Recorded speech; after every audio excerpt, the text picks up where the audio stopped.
Go. Okay, so here's John. We're in the pig pen. Olivia's in her white. She's a cool kid.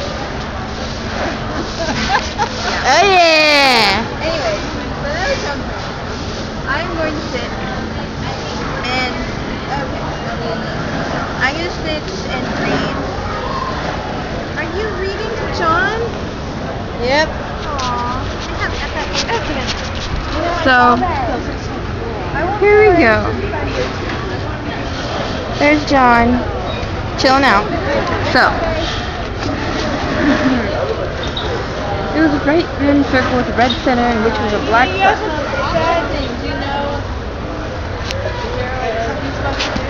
I'll just do it like this and watch Olivia.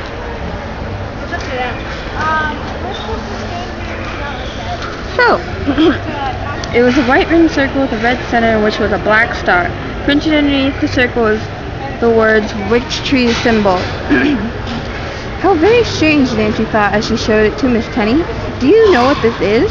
The woman gave the drawing one glance, then said, "Of course. It's a Pennsylvania Dutch hex sign." "Well, I guess that's all the proof we need," she stated flatly. "Alphazin lives in that part of Pennsylvania. I just know he was here and took every stick of good furniture. Not only his, but mine." Nancy had to admit that under the circumstances, Mr. Zinn was a logical suspect, but she was not convinced of his guilt. "What does witch tree symbol mean?" she asked. "I don't know," Miss Tenny replied, "but what difference does it make when I know Alpha is guilty?" Although Nancy felt sure that the hex sign might be true solving the mystery, she did not say whether Miss Tenny's cousin or someone else was the real culprit. He very likely had come from an area where quaint hex designs originated from in the days of witchcraft, which is sometimes painted on barns. Barns? We're in a barn. Is there a hex symbol in the barn? Good question. But the woman could throw no light on the strange symbol's significance. There's even a wonderful picture. Oh, John. What is the problem? Okay. There's even a wonderful picture of Nancy and Miss Tenny. Quite enjoyable. Okay. They're talking. There's the other picture. I'm doing it down.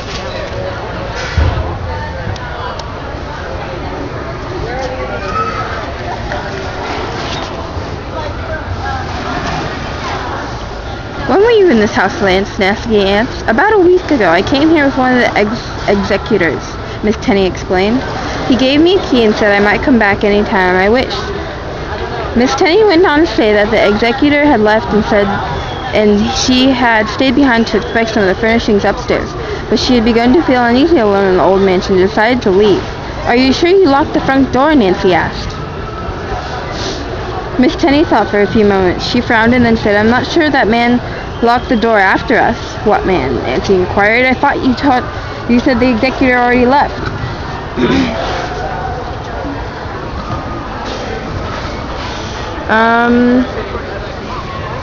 "Oh, it wasn't the executor," Miss Tenny answered quickly. "It was the antique dealer." Nancy sighed. The woman was certainly giving accused account of things, but she patiently urged Miss Tenny to tell the whole story. "Well, this is the way it happened that day," the woman confided. "I was just going to lock up the door when a nice-looking man drove up. He said that he had heard about Miss Follett's collection. He was interested in buying any articles that her heirs did not want, so I took him into the library for a quick look. He came out and gave him the key to lock the door." "I see," Nancy said, thinking how easy it would have been for the man to pretend to lock it. "Please go on."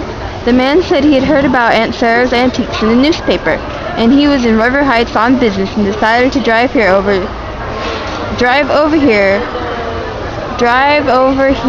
to look at the pieces. He wasn't a local antique dealer." Nancy commented, "What?" "Yeah. Why?" Look at these pieces.